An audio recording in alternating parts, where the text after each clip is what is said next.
now we're live. I'm running a few minutes late today because Aiden is unwell. He's sick this morning. He woke up crying with a sore throat. So it's going around. Oh no. Is that just a general bug then, is it? Or I hope so. Yeah. The thing is, you never know with metaphysical ailments these days what's going on. So, no, that is the thing. but it was funny. He may have just manifested it because yesterday he told me when he came home from school, he goes, "Mommy, I wish I could just spend a day on the couch." That's what he said to me yesterday. And I was like, "No, you don't get to do that." And then today I'm like, "Okay, well, you just manifested. You get to spend the day on the couch, you little bugger." Yeah, clever, really. You can't. Yeah, that's using your noggin, I guess, isn't it? I don't know. He may have manifested his sore throat today, but he's happy. That's fine. I used to think of all those things. Not giving him a hard time about the tablet this morning. Yeah, right. Good morning, everyone. Andy is in a different room. Andy is in a different city. Hotel room, basically. So hopefully it won't be too loud or noisy. No, you're good. You're good. It's nice to see you, by the way, even though I saw you yesterday. Yeah, we had a good chat yesterday, which was cool. It was good fun. It's always good fun on Wednesdays. I love chatting with you guys and hanging out. Yeah, it's good to catch up, actually. And the week goes by so quick as well when we're all busy doing, whatever things we're doing, basically. But the Wednesday night comes, you think, oh, it's Wednesday night again. So catch-up time, which is cool. Ariana says, Andy, did you have to clear the hotel? Just in the hotel, the room, everything, basically. Yep. I don't take any chances. How long does it take you to do something like that? Do you just go in and be like, all right, Chen, please go ahead and clear it? Or do you have to go like room to room and like clearing it? No, just do it as I just visualize a bubble over the top of wherever I am, basically, and then kind of psychically connect to what's over there. So it's like hear voices generally.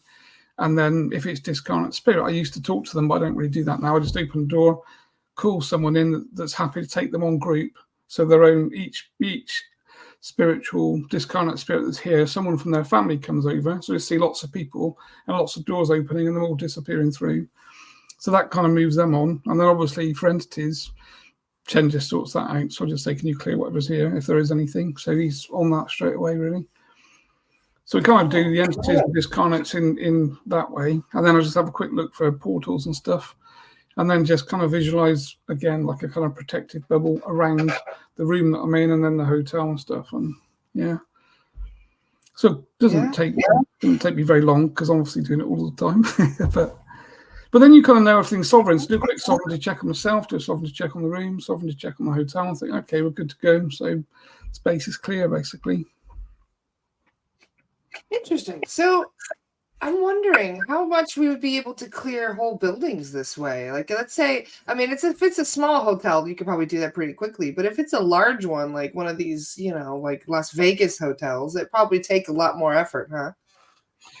Well, it don't really take us effort, does it? Because we're not doing it. So it kind of, it's on the basis we're backing it off to Chen, aren't we? And his team, basically. So kind of for me, it's more about the conversation with him, really. But of course, it is. So then it doesn't really take.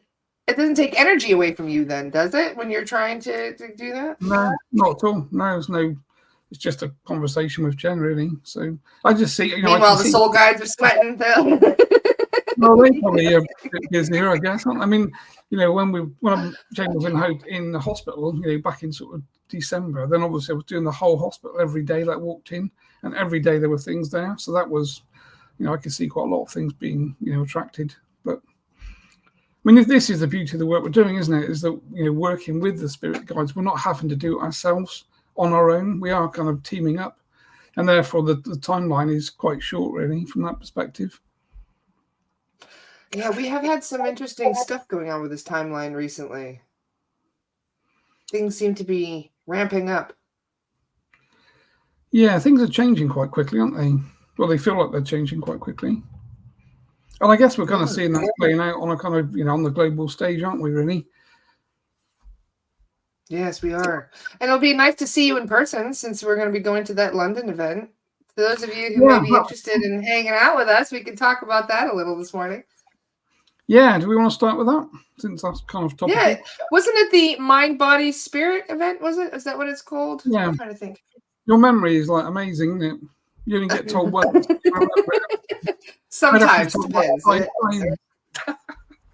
I very much have selective memory. My memory decides what it wants to remember, nothing else. Yeah. So it's so the that Olympia. event is going to be May. It's in the Olympia, right? London Olympia. That's May, I think, 25th, wasn't it? 26th. Let's do 9. I'm just telling for those of you who are in the UK that would like to come and hang out with us, we are going to be in London. Quite a large group of us. In fact, some of us are even flying over from the States, including myself and Stacy. So that'll be nice. We get to mingle with other spiritual people at this large event. It's basically like Disclosure Fest in Vegas. Same size, 200 tables, vendors. But then you also have a whole lot of other stuff going on, speakers and seminars and stuff. Yeah, you're on a high for that, Laura. We're going to send you off basically to sell SRA to everybody that's there. Just give me a big stack of pamphlets and be like, I'll see you in a few hours. Just roam around, talking to everybody. You are good at the whole networking thing, aren't you? Which is good. I just like talking to people. Yeah, so I guess if anyone is in that is planning to go to that or wants to come and meet us and have a chat, then effectively the whole team's kind of going to be there, really, which will be good. Yeah, that'll be awesome. And for those of you, we still have some spaces available for the class as well. So maybe people could even come in for both. Because you've got your class coming up, and ironically, it starts on my birthday, which I found really funny. May 13th is the day that they're starting this class. So for those who might be interested, you want to talk about it a little bit? Yeah, so 13th of May obviously is the next in-person course. Basically, it runs for the week, and then effectively it's the week after, which is the Olympia. So the two things are happening sort of back to back. So if you want to come to the UK, there's still places left for the in-person course, which will be cool. It's going to be quite a ride, really. We're kind of all pretty hyped up for it because it's going to be good. And obviously, it's the second course, and then obviously Olympia is the week after that, or the weekend after that. So if you stayed on in the UK for a few days, then we could, obviously, we're doing Olympia as well. But we've actually got like a film crew coming in to do some filming and stuff as well at the in-person course. So that will be quite cool for the last couple of days. So there's a lot going on. And Katie, bless her, she sort of is like the SRA kind of events person. So it's sort of Laura's socials and marketing and everything else. And then we've got like Katie, who's kind of heading up events and things. So she's put a lot of time and effort into getting kind of banners done and flyers and things for the Olympia. And she's also sorted out in the evenings as a kind of retreat, almost different things on every night, actually after the course. So once you've sort of had tea and stuff, then there's going to be things going on like sound baths and meditation groups and all sorts of other things. So Katie's done a great job sorting those things out. So it's going to be she is amazing. Amazing time, really. Which again, like last time, we didn't do that because we were kind of assuming that everyone would be tired by the time they'd finished at sort of 6 p.m. But Laura's enthusiasm, I think, kept everyone up to about 3 o'clock in the morning, didn't it? We just enjoyed chatting each other and bouncing that energy back and forth. When you have other people who are a similar match to you in vibration, it's almost like you're oscillating each other higher. Like the more you hang out, the higher you're bouncing each other's vibration. So we were all buzzing. We didn't need a sip of alcohol or anything. And we all feel like we just have so much of a great vibe, and we're laughing and we're just being silly and having fun. And it was really insightful. We learned so much from each other in those hours. I think that's the thing, actually. I think because I remember Stacey saying, well, there's no point going to sleep. We've come over for the week to do the training and to meet each other. And obviously, everyone kind of connects in a kind of really deep way. And she said, well, why would you go to bed? Because there's like, all of these conversations and everyone's having fun. So it was, every That's morning. That's what I told Candy. I was like, I'll just sleep when I get home. It's fine. Yeah. I think everyone that left, because you guys had such an amazing time, like, the feedback was that everyone kind of was slightly depressed when they got home because the whole thing had kind of finished, and there was that. Well, yeah, because we oscillated ourselves down with our family members and stuff. We go home to our normal vibration, where we were used to. But we love feeling that high vibe feeling, when you're like, we call it what, cloud nine sometimes, when you just feel like everything is awesome, But that's kind of how it felt when you're around your soul tribe, your soul family.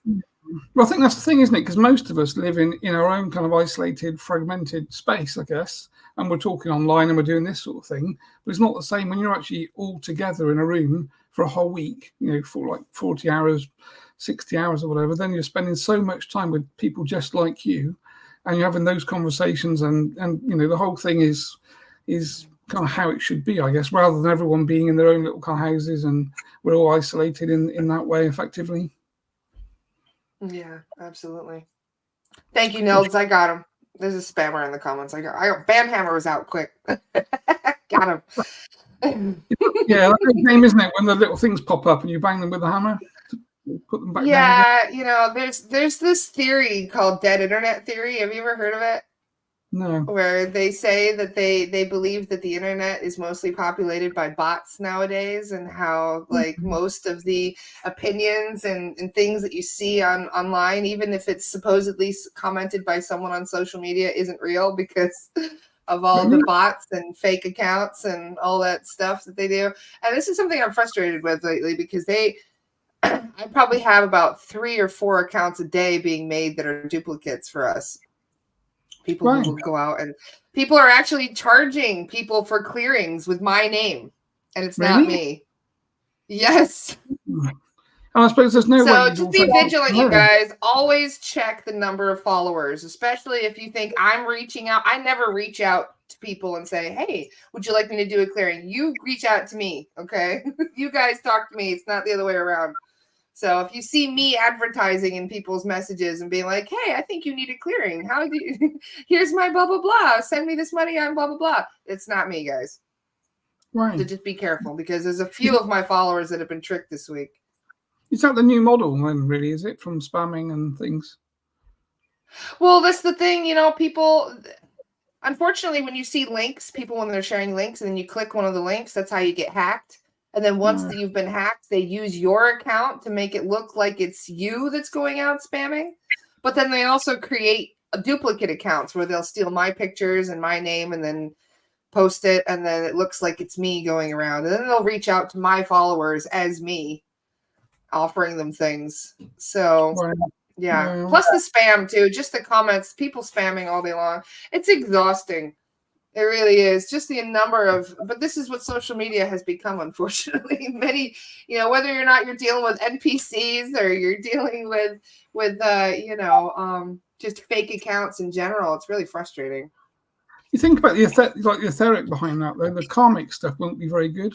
When you're impersonating someone, you're not speaking your truth, and you're actively electing to kind of, convey messages that aren't true and that kind of thing. Energetically, the people that do that, it's not going to end that well for them, because they're obviously going to be picking up a whole load of negativity. So I made a spammer cry once telling him that. He called me up on the phone pretending to be Amazon.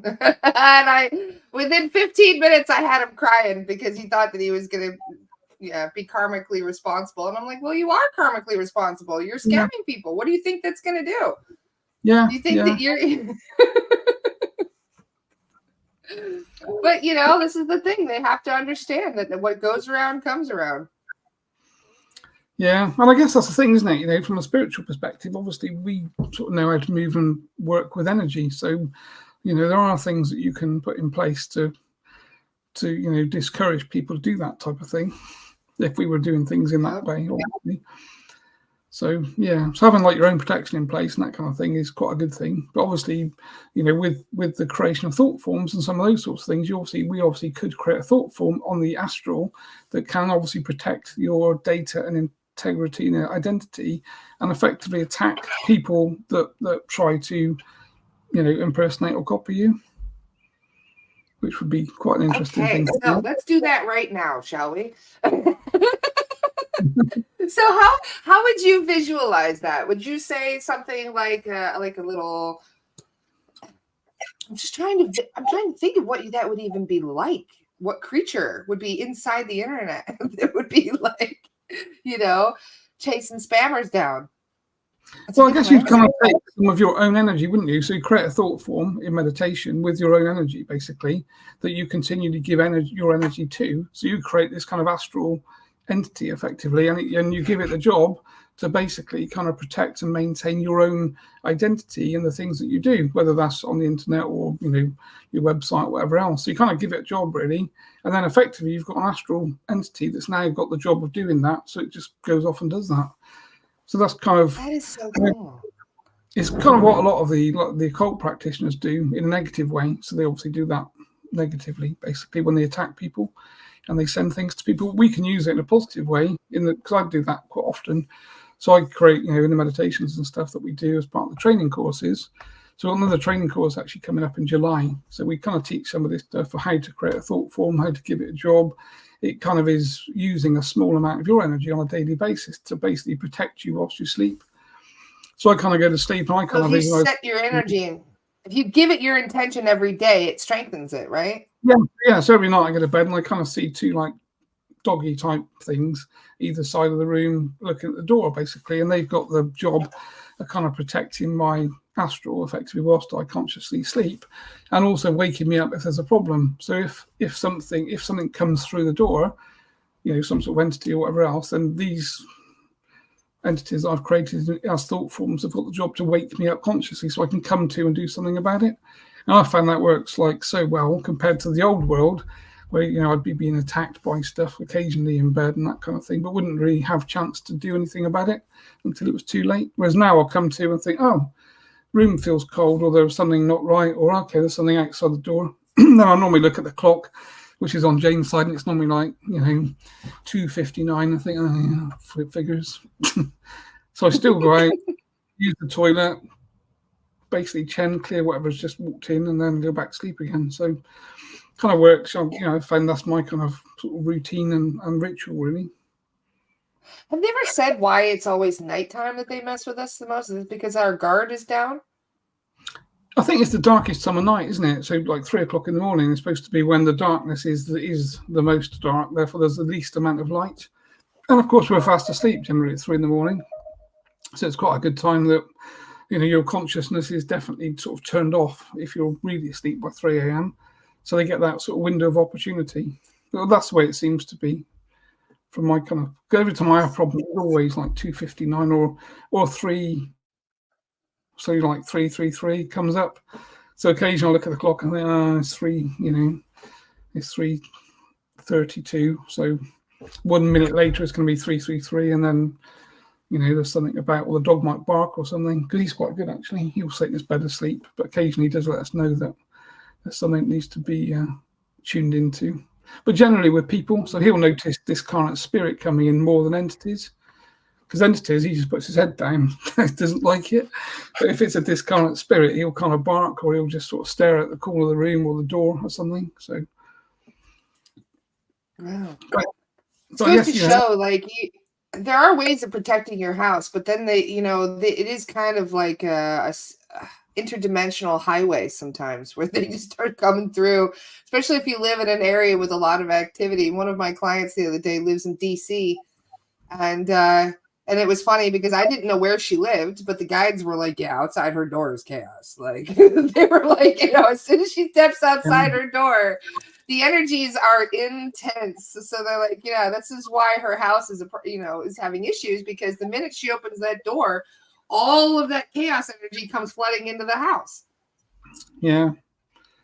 So I mean, it's trying to put a boundary in place again, isn't it? Again, so you could go into meditation and, you know, use thought forms, or you could create like a kind of a visual boundary around the house and push it back. So this is another thing we kind of do on the spiritual meditation protection courses, is we basically kind of set our store release. So we basically remove everyone from our energy, and then we protect our own energy. And then we do this kind of visualization whereby we kind of visualize a house with like a big grass kind of lawn and a huge big kind of either like a fence or brick wall or something, and everybody in the family is on the other side of the wall. So you push everyone away from your energy, and so they're all outside. So it doesn't matter whether it's your children, parents, whoever, they're all outside of your boundary, and then you decide who you let through to be closer to you or not, effectively. So that's kind of the way that I... Is it true that you shouldn't have like something that says welcome out in front of the house, like a mat that says welcome, come on in, or something like that, because you're open, it's like an open invitation to anything that wants to come in? Well, that's the thing, isn't it? Because if you had a mat outside that said, you know, or negating any negativity. Negative things can't come across. But if you've got a welcome mat, welcome everything. So you've kind of given permission for anything to cross. So again, it comes back to kind of the days of witchcraft and stuff, really, whereby people used to test you at the door, didn't they? In the old days, they'd sort of say, you can enter if you do no harm or you mean no harm. And then, of course, if someone's got an entity with them that means harm, it can't cross that etheric path or boundary, because there's an etheric boundary into your house, which is your door. So depending upon what you've got, what you allow in and out, effectively, it kind of, again, it's another layer of protection. So a lot of the witchcrafty stuff from the old world actually was kind of good, I think, and works really well. It's just that we've forgotten how to do it. And, we've kind of gone into the PC place, haven't we, where like you say, you have a kind of anyone can come in, welcome on the front door, which sounds nice. But I have a welcome mat I need to get rid of today. Thank you for that. You could have a mat. Yeah, you have a mat that says. I like Ariana's approach. Ariana says, "Oh my God, I'm going to buy a doormat that says fuck off." Well, fuck off if you're negative, I suppose, really, because you could qualify it a bit, really. But I mean, energetically, bad vibes not welcome. I'll put that on. Yeah. Negative we've vibes not welcome. We've got like sort of pentagrams underneath our mats, So again, just like printed ones. Again, when you walk in, you've got to walk over a pentagram, which is a protective, symbol, amulet sort of signal, basically. So it's kind of and horseshoes. I remember my parents had an iron horseshoe by the front door. Yeah, that was the kind of like the old gypsy world, wasn't it? Of having upside down horseshoe, which was supposed to be for luck. I think was that more than protection. It's for luck, but if you think about it, iron also blocks entities. Yeah, right. Yeah, some of them anyway. Low frequency. I don't think the level 3s. I don't think the aliens look at the horseshoe and go, "Oh, I can't come in." but maybe some of the lower stuff can't. Because it's the thing, isn't it? Like years ago, I used to do this. I used to sit there with this whole room full of smoke and think, if I was burning incense, that would kind of push everything back. But you realise that the stronger energies aren't pushed back by incense or anything. They laugh at it. They're like, puny smudge stick. Very much, but they just step over it and carry on, don't they? So it's well, this is the whole thing, isn't it? Again, we get into these conversations where people will say, there is no negativity if you don't think of negativity. If you live in love and light and angelic energy and stuff, there is no negativity, which is a nice thing to think. But obviously, the work that we do, we're kind of in the opposite trench, really, whereby you're sort of in with the negativity, clearing it every day, which. Well, you do meet mediums that don't believe in dark stuff, and I didn't understand it at first until somebody else who was another medium explained to me, well, they're vibrating so high, all of that stuff is so far below them, they don't even see it. They don't even know it's there. But that's the thing, there are people out there who vibrate so high. Like the other day, I checked a client and I asked, does he have any implants? And they said, no, his vibration is far too high for them to attach anything to him. And I just laughed and I'm like, well, he's a meditation expert. That explains it. You know what I mean? Like nobody can touch him because he meditates all day long, But at the same time, they're still going to try and get to you through other means. Your family. Mm-hmm. Which tends to be the thing. 'Cause that's the whole thing, isn't it? Everything is vibration ultimately, So if we're vibrating very high, obviously we're negating the negative stuff. But it doesn't mean that you can't be attacked by negative things or get negative problems. And if they can't get to you, they will find someone close to you that they can, because that chaos diverts your attention away from what you're trying to do into, sorting other people out, which is, which is why it's key. Again, it's why we kind of keep everything protected and keep families protected and. The whole Wednesday night thing, really, with all the practitioners is supposed to be everyone get together, we talk about problems, or different people have different ideas or methods, and it's a whole kind of high vibe night every week where we just laugh. Like last night with Jono's hat, we just laugh continually, really. We took the Mickey out of Jono's hat so bad. He was wearing a straw hat.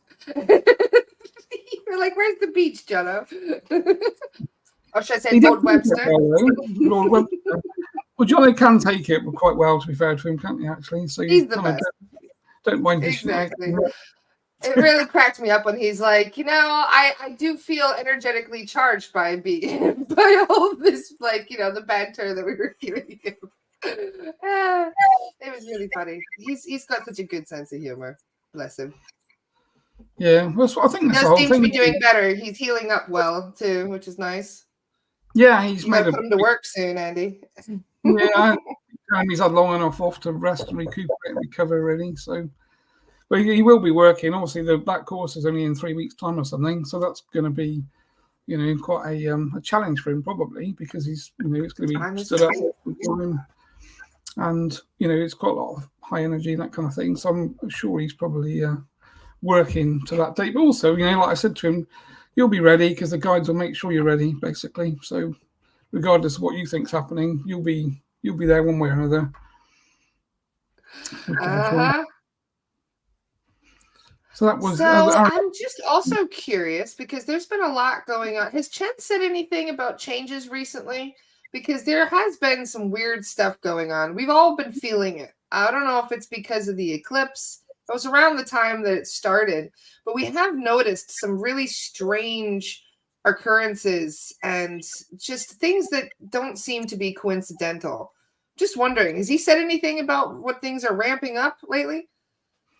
Well, he's saying that things are changing continually. I think one of the questions I think that came up in that Chen chat that we do this on the website now on the Chen page. So Vanessa and Jane kind of basically take questions from people and then they kind of put them to Chen basically on a weekly basis. So he was talking about the demon faces. That came up quite a lot, I think. It's quite topical that people are seeing this, and he just laughed and said, "They're calling it demon face syndrome," for those of you who don't know, but they're saying that some people are seeing demon faces on people, and so they're trying to brush it off.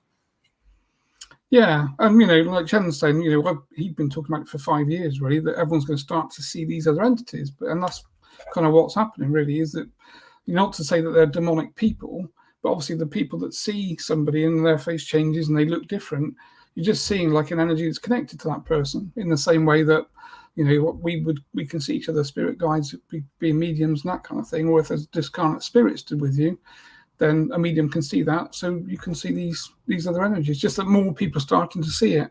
And of course, those people find it frightening because they haven't seen things before, probably. And then if you look at someone's face and it changes and it looks, different, I guess that is going to be scary to them, really, because they don't understand. Of course, they're going to gaslight you and tell you, "No, you're not seeing that. That's not real," And then, but you have. I mean, I have heard stories for many years where people all of a sudden just snap, and then they start doing. They attack their loved ones, and they'll say something like, "But they had a demon face. I saw it." And so there was a guy that even stabbed his own mother. Because she turned into a demon right before his eyes, and he was so scared. And then afterward, he realized what happened, and he was just like, "I know what I saw. I know what I saw." Yeah, I think there was that lady on a plane, wasn't there? American airline flight or something. And she thought, "Oh yes, that was another case where this lady, she says that motherfucker is not real." She was pointing at the back of the plane. And there was a guy in the back in the green hoodie that people were looking at, and he had a big old smirk on his face, like he was enjoying messing with her. The guy that she was pointing at. He didn't say hardly anything to anyone. He just had a big old grin on his face the whole time she was freaking out. Yeah, because I guess, ultimately, we know we're connected to our guides. So I know that Chen's quite close to me most of the time and that kind of thing. So, if someone can see interdimensionally and I'm stood somewhere and I'm talking to Chen and he's close to my energy field, then that person potentially can see me and then get a glimpse of Chen's face or energy and think, "Oh, what have I just seen? Have I seen two people? Is it two different energies?" So I think that's all they're actually doing is people are starting to see more interdimensional entities now, which is kind of the way we've been expecting that to happen for a long time. It's just that it's obviously shocking and it's going to obviously make the news, isn't it? So and a lot of times there's also you don't see, a lot of times people are also confused as to what they're seeing because you don't always see the whole body. Sometimes you just see the face. Katie and I were doing clearings yesterday, and it was funny. Katie goes, "Oh," I was like, "What?" She goes, "There's a head. Right, can you see it?" And I was like, "Huh?" And I'm looking into this thing, and she's like, "Can you see it?" Right? And I was like, "And it's funny because I saw it like a shadow. I saw something moving like a shadow." And I was like, "What is that?" She goes, "Oh, I can see a fully defined head. There's a head. Somebody just popped in with their face and was just like, hello." Yeah, right. Almost like from the curtain, behind the curtain. Yeah, that's what they do. they do the curtain thing. It's basically where they're like, "Hi, what's going on?" And then they disappear again. Back again, yeah. So I mean, the same thing happens when we do obviously mediumship and trance configuration, or when your face changes, the whole trancey thing. You can actually see, the image of someone's face changing becomes another person's face as that energy comes in, and you actually see it in your mind's eye, and you could kind of like draw a picture of that thing, that transfiguration when it happens, and then that spirit energy pushes back, and you go back to seeing the same person again. So it's kind of part of the whole mediumship development process is to understand and to watch these things happening. Because I remember when I was 20 years ago, when I was doing some mediumship courses and that kind of thing, and saw transfiguration happen, I shit myself because I thought I've just seen like the medium's face like change and contort, and a different person's face is staring, laughing at you, and it's pretty stressful when you first have that kind of experience, until you kind of realize that it's just another person coming through, and you're actually seeing the face changes and the hair changes. Your face doesn't change when Chen comes in, funnily enough. I mean, maybe a little bit it does, but Jono's face, when White Hawk comes in, that is a very noticeable difference. He almost looks Native American when he does that. His face, changes longer. Yeah, I think he looks better, actually, than his normal face. White Hawk is more handsome than Jono. Shame. He's not on the call. He might message me otherwise. I was going to say, he's not watching right now, or we would know it. Yeah. He's probably asleep or something. It's like 2:30, isn't it? Oh, that's so funny. Yeah, definitely. So this is something that I'm curious, for people who are new to trance mediumship that want to get into it, like me, for example. I have noticed some changes recently, especially while I'm doing cases, where I'm feeling weird stuff. Like my hands will start to go really numb and tingly, and my feet will also go numb and tingly. And then I'm also noticing like something's messing with me. Like they're messing with my hair. Like they're pulling on the little fine. It's like that, and I could feel somebody tickling me. And then I swear to God, 2 days ago, somebody poked me in the eye again. This happened twice now. And it's funny because I'm just sitting here working, and all of a sudden it's like a fly flies in your eye, but there's nothing around. Like, I'm like, what the hell was that? And there was nothing. It was literally like something just went right in my eye, and I was like rubbing it, and I'm looking around. I'm like, what the hell was that? And then Katie's laughing her butt off, and I'm like, what did I miss? And she's like, no, that was your friend. He just poked you in the eye. I was like, oh. Well, of course, that's the thing. I think my attention. As you start to develop, from a psychic and mediumship perspective, then of course your vibration starts to come up, and you start to change, and you start to perceive more things. So if someone is stood by you and psychically kind of pokes you in the face, in the old world, you probably wouldn't actually feel that, because your vibration's high. You do feel it, and it's painful as well generally. So it's kind of that kind of borders on psychic attack, because for a lot of people that actually experience psychic attack regularly, they don't even realize what's happening. It is that kind of something stabbing you in the eye, or it's a headache or migraine, those sorts of things. I had a really bad Charlie horse at the concert the other day. I went to a concert in DC, and my foot was cramping so bad, and I couldn't figure out what was causing it. But then I called in my team, and I was like, this is unnatural. Whatever is attacking my foot, get rid of it, please. And immediately the pain went away, and I was like, oh shit, it was something attacking me. But I dealt with it for 45 minutes without realizing that it was an attack. I thought I had just chose bad shoes or something. But no, that was definitely an attack on my foot. Because that's one of the things. I mean, unexplained pain is one of the symptoms that we work on from an SRT perspective, as you know. So a lot of people have got pains or problems. They go to the doctor, they can't really find out what the problem is. They go for scans at the hospital, they can't find problems. So they come back with no diagnosis, but it's because it's a spiritual intrusion, not a physical problem. And as soon as you clear the etheric, then obviously the pain disappears. So it kind of makes perfect sense from the way that we would understand it, really. And I think it does change too. Like you might see, like if you're just starting to come up, you might see orbs. But then later on, those orbs start getting more defined, and you start noticing certain things about it. And the other day, I could have sworn I saw a fairy out of the corner of my eye in my peripheral vision. And then I look over and it's gone. I don't see it, but I know what I saw. In fact, it was really funny. Aiden even saw it too. And he's adamant that it was a fairy. And we both had the same thought at the same time. Otherwise, I would have completely brushed it off. Yeah, exactly.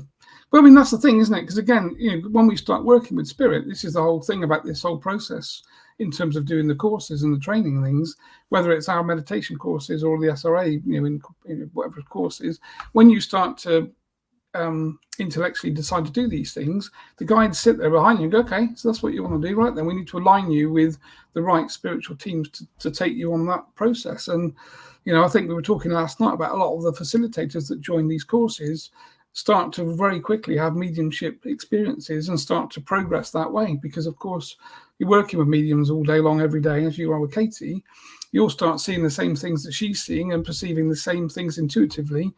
And of course, you're both connected energetically because you're both working together. So, you have to develop spiritually together in that way. So, it's kind of not a massive shock, is it, from that perspective, really, that you're going to start to have these experiences. It's just that everyone has them in a different way. And from our perspective, it's just about doing it in a protected way that we keep things positive, really. One of the things we're talking about in our Wednesday meeting today is how quickly some of our facilitators are becoming mediums and may be able to do both.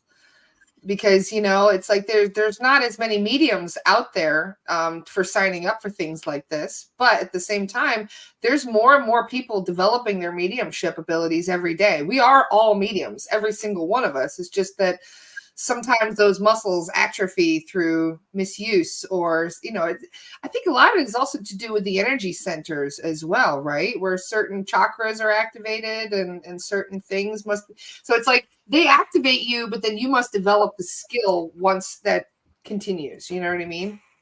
I think that's exactly it. Yeah, I think, like you say, we're all born with telepathy as part of our standard configuration as a human. Effectively, it's just that the school system turns it off because we become very conscious and we work in that kind of conscious way. We don't really work with our intuition and we don't develop the spiritual skills until normally something happens. I think Chen generally says that it's people in their 30s and onwards that have been through problems in their life and things have thrown up difficult challenges and that kind of stuff. By the time you get to your 30s, you start to be turned on spiritually, and that's when you start to develop effectively, and you kind of evolve into, telepathy starts to come online, really, which is kind of what happened to me. I had no interest in spiritual stuff at all from 0 to 30, and then it literally happened overnight, and it was a bit of a ride for a couple of years, really, to say the least. Yeah. I like what Geneva just said. She said, I think a lot of us is self-gaslighting. People have experiences every day, but then just don't believe that it's what it is. Yes. Yeah. All the time. That's a good way of saying it, I think. And, I think mediums still do that. Even I know a lot of mediums that have been working for a long time professionally, and everyone still questions themselves. And I think, skepticism is good, certainly from a spiritual perspective, because we need to be skeptical talking to and what we're talking to, and qualify the information, which is the key thing. So I argue with Chen about stuff every day. Every day we have a conversation, and I say, no, I'm not going with it, or I'm not happy with that. And then we end up, it's like having a kind of a marriage, really, in that way, that there's always a disagreement about something. And then occasionally it'll be like, okay, well, I'm not either not doing that, or we'll just have to agree to disagree, because, so, even spiritually, we're kind of having these things going on in the background. And I must admit, I do kind of think of Chen as like another version of you, Andy. I think that might be why your face doesn't change too much. Chen is you, just a different version. Yeah, from a future timeline, basically. He's got better hair than me. Yeah, well, that's the whole thing, because that is the whole thing, isn't it? We ultimately don't know, do we? Because we're obviously stuck in the physical body. So it's only when Chen says, when you take your last breath and obviously move back to spirit, that's when it all becomes clear again. But whilst we're sort of trapped inside these sort of physical bodies, then obviously, we are contained within that kind of evolved consciousness, really, from that perspective. Well, we're all learning from each other. And I think it's funny because I catch myself all the time having philosophical debates with myself, and I do wonder who I'm arguing with.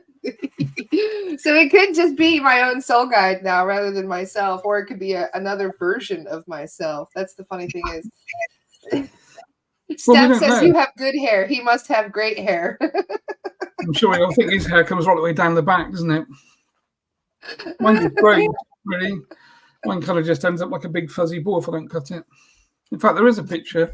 When we went into lockdown, of course, we couldn't go to the hairdressers, could we? So for like 6 months, my hair grew into this big kind of thing that just sat on the top of my head.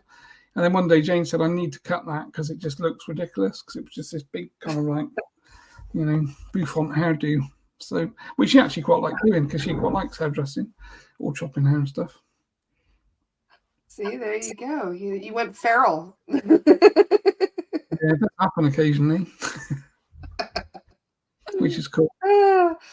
Well, should we bring Chen in to say hi? Not to throw you out or anything, Andy, but it's been 40 minutes chit-chatting. Should we bring in the man and say hi to the man himself? I think it's probably. I'm sure he's sitting over your shoulder, giggling anyway. Yeah, that's always the way. Cool. Okay, push that back there. Thank you, Andy. So we'll be back in a tick.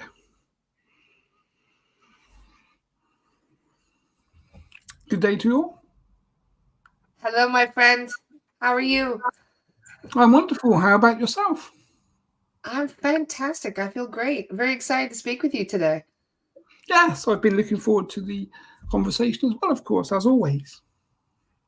Lots of exciting things happening. What can you see from your perspective that we might be missing from our perspective? Well, there could be lots of things, of course, because we can see most things that are happening. But so in terms of the way that you're experiencing the changes that are happening, or? Yes. Yeah. So obviously from a vibratory perspective, there's a lot of change happening. So the vibration is increasing dramatically. And of course, for many people are struggling to harness the new energies coming into the planet. So for many people, you'll notice more physical problems or physicality issues. Lots of people are having more mental problems. I'm sure you're noticing that people in your elected and collected unions and hierarchy are talking about having capacity problems, either intrusive thoughts, intrusive voices, those sorts of things, because of course the veil is thinning quite drastically. As that veil thins, people will start to see and hear different things that they won't be able to understand. And this, of course, is going to cause either fear or confusion for many people. Yes, we have noticed that, especially among the unawakened community. They seem to not have a clue as to what's going on. And I don't think we really do either, but they are even more confused as to what's happening. Yes, of course. And if you're not spiritually aware or spiritually activated, then you won't actually understand the way that you're feeling, the thoughts that you're having, and of course the way that society is evolving and changing, because there is effectively a split happening. I know we talked about this before, split being some of you, most people on this call, of course, would be those that are aligned spiritually. So you're moving along a spiritual timeline, effectively, where you're becoming more activated, you're perceiving more intuitive thoughts, more intuitive ideas, you're energetically, your vibration is rising energetically. And then for other people, they're moving into a different timeline, which is along the technological advancement. So this whole AI conversation, robotics and such like. So the core consciousness of corporations is obviously going to drive down the techno line, if you like. The same thing happened in Atlantis before, if you remember.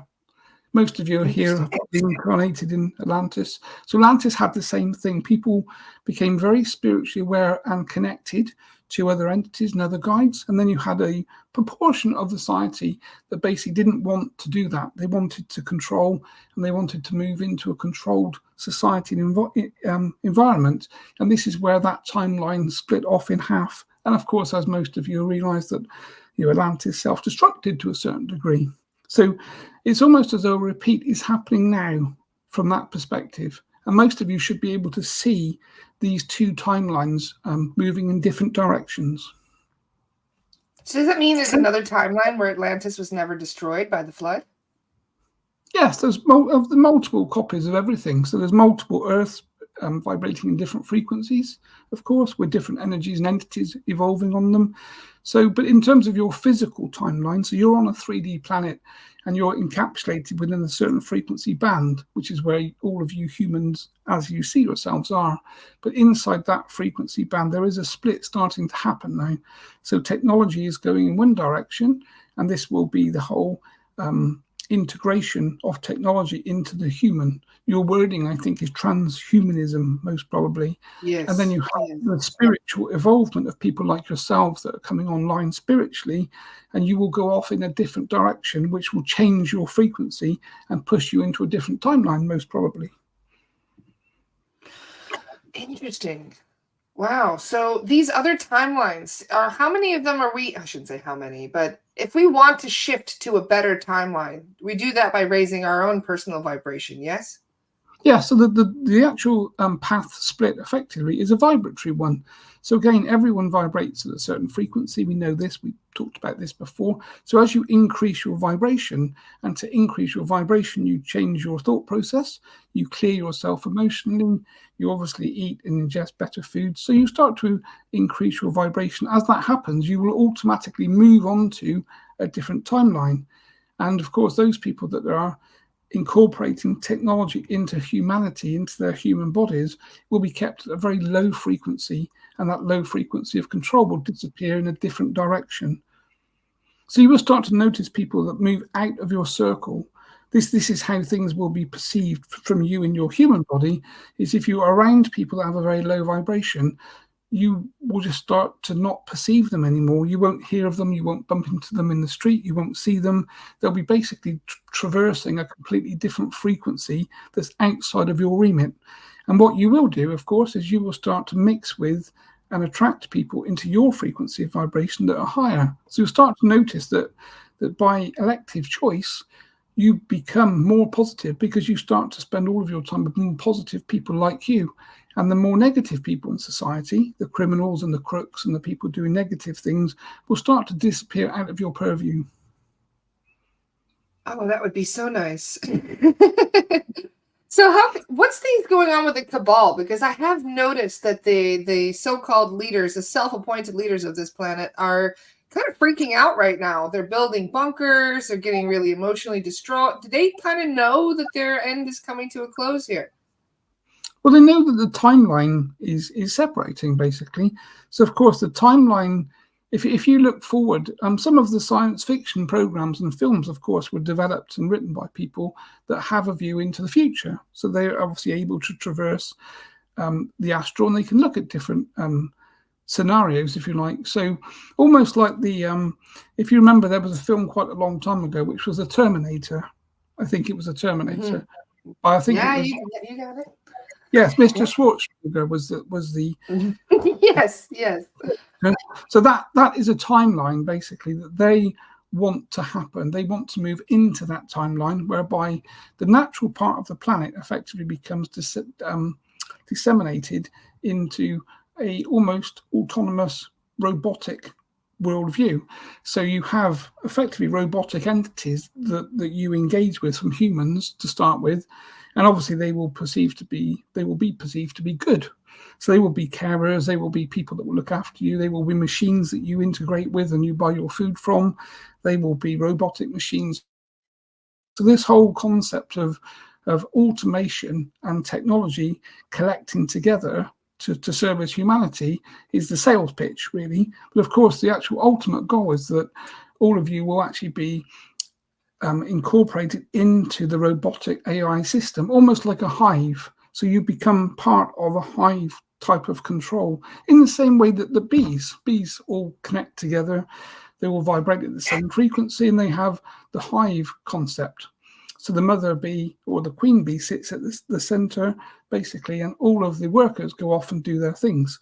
So this is the view of the dystopian future that they would like to be in control of, because, of course, it's a completely control-based system. But what's happening is, obviously, all of you that are here expanding your light and changing your vibration are pushing this timeline apart really quickly. And what that will mean is they will just be left with themselves. But they don't want to control themselves. They want to control everyone else on the planet. And, of course, they want to dispatch nature. So they'll be looking to clear and remove nature from the equation. So this is why you're seeming to see them scurrying around as fast as they can, because you and people like yourselves are basically dividing this path before they were ready for it to happen. Wow. Does that make sense? I know it sounds like a grandiose idea, but that's basically our understanding and the way that we can explain it to you. They've been talking about this for 50 years. Yes, it's been part of the plan for quite a long time, but of course technology hasn't been able to be incorporated into the actual human biosystem. But now, of course, it can be. So in the same way that in the past you would put a chip inside of an animal like a dog, and that dog would have a unique ID. So when it goes to the veterinary system, they know that this is your dog because it has a certain number that's allocated to you. The same concept for this robotic future, really, whereby all of you have tech impregnated into your biosystem that controls the way you think, the thoughts that you have, the things you want to do. So it's a very controlled system. And if you look at the Hollywood films that have come out, I mean, obviously Hollywood is a controlled system by the cabal, as you all know. So you only have to look at those films to see this is the view of the future you've been given for a long time. And of course, as we know, if you want something to happen, you put the thought out to start with, and you get people thinking about a certain thing, and then you take them down that path. And this, of course, is what the control system tries to do. It creates a very negative image of things to start with that is fear-based generally, and people don't wish to go down that path.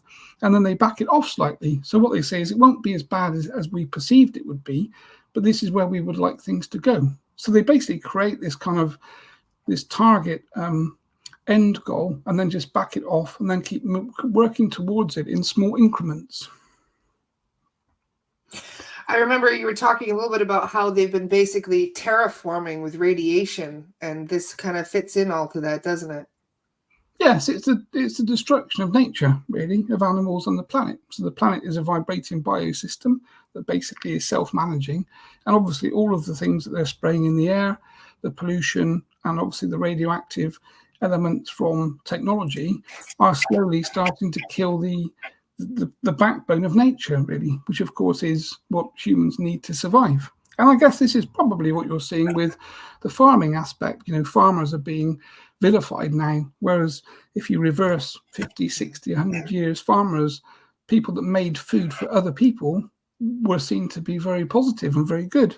And farmers were held in esteem in society, whereas now they're being vilified and they're being targeted, basically, because, of course, they are helping to provide food for the human population. So if you take farmers away, the human population by default would obviously be eroded.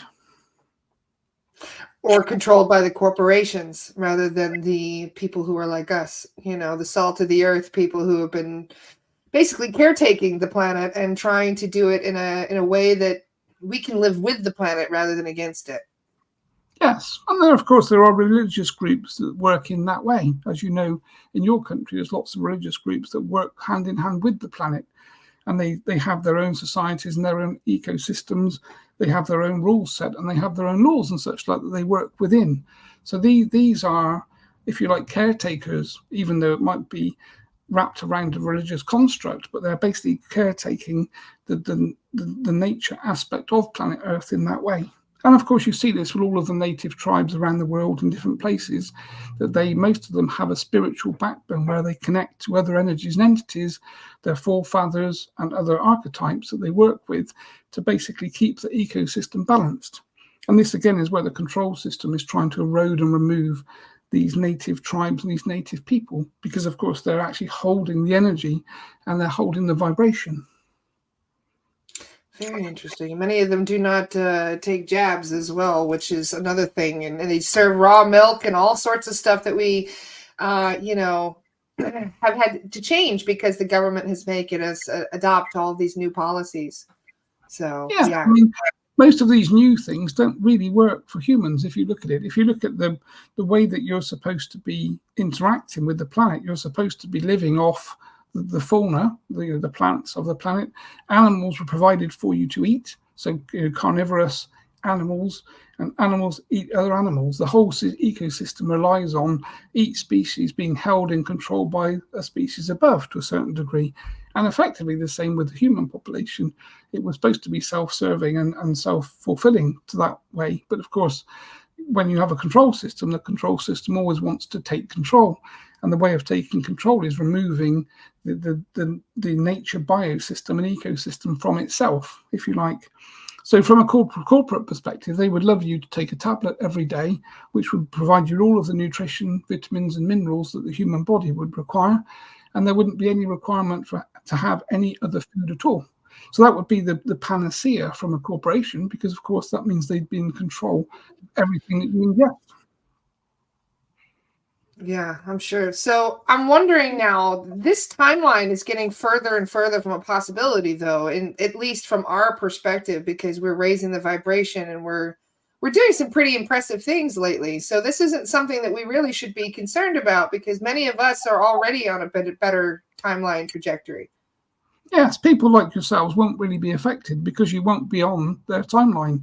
And this, of course, is the problem from the negative aspect at the moment. They realize that spiritual people and people that are turned on, because you carry light. So because you have a light inside you, you have a very high vibration. And when that light is illuminated and ignited, then your vibration increases. And every single person that illuminates themselves because of their mindset, their thoughts, and the people they connect with, become an opposition, if you like, to the control system that's trying to keep things in a very fear-based, negative, low vibration. Because also we must remember, my dear, there are entities, as you know, that exist on this planet that live in and require low vibration. So if all of you are igniting yourselves and illuminating yourselves and your vibration is rising, it's making it more and more difficult for these entities to maintain control, but more importantly, to actually exist in the space. We're like sandbags holding back dark water right now is what it feels like. We're trying so hard to come together and just block all of this bad juju that's trying to come through, and I do feel like we're succeeding, though. I do feel like we're actually making a dent in this, and it's making me want to try even harder. It's giving me renewed strength at this time. Yeah, so most of you are here. Certainly the people that are on these calls are here to do that. So there are thousands of groups like yours, my dear, that exist in different places, whether it be social media or in the physical around the world, and they're here to be illuminated, to turn on, and to effectively, all of you are lighthouses, and the brighter you shine that light, the higher your vibration, the more people that will be attracted to you because you're vibrating at a higher frequency and they want to be the same. And this, of course, is what's happening effectively, is that the control system is losing the battle at the moment because so many people that have been through trauma and tragedy are finding each other, and you're holding each other together, and you're laughing and you're dancing and you're skipping, and your vibration is increasing, which then means other people are attracted to you as a group. So this is the key. We don't enter into battle because you as a human species cannot battle the negative aspect, the cabal as you talk about it, but the negative aspect is the way that we see it, because they have all of the weaponry, they have all of the technology. So you cannot go to war with a group that has more advanced things. But what you have is your mind, you have your spiritual vibration, which is actually much more powerful than any weaponry that can be targeted towards you. And this is why you're seeing some of these wars breaking out, because again, they need to create fear, and they need to create low vibration, and they're actually radiating parts of the planet that they want to be in, basically. So just watch who is attracted to places that war has been in. Negative people, because they'll have entities connected to them and with them that need that radioactive frequency to exist in. Yes. I'm wondering too, we've noticed this with some of our clearings, that things are almost leveling up in a way, because we're finding bigger baddies, and we also are finding that there are higher vibrational energies coming in now. Something because the other day, for example, I found something on somebody that was worse than a reptilian, and that really threw me through a loop. I thought, what the heck could be worse than a reptilian? But there are things that have been coming here that are even stronger and more formidable. Could you give me a little insight into that? Yes, it's very interesting. There are many species of entity that exist. I mean, again, entities exist, whether you call them different names like reptilians or insectoids, it doesn't really matter what you call them. Again, it's about vibration. So it's their frequency of vibration that basically gives them their species to a certain degree. So there's always something worse than the one that you know about or the one that you hear about.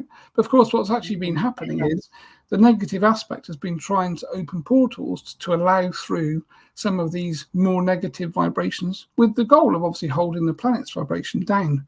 So when you perceive a reptilian to be the lowest, most negative entity that exists, it's clearly not. There are lots and lots of other species. Some species I've probably never even heard of as well, because there are thousands of species of entities that exist in different vibrations, and no one can know and see all across all of the vibrational fields.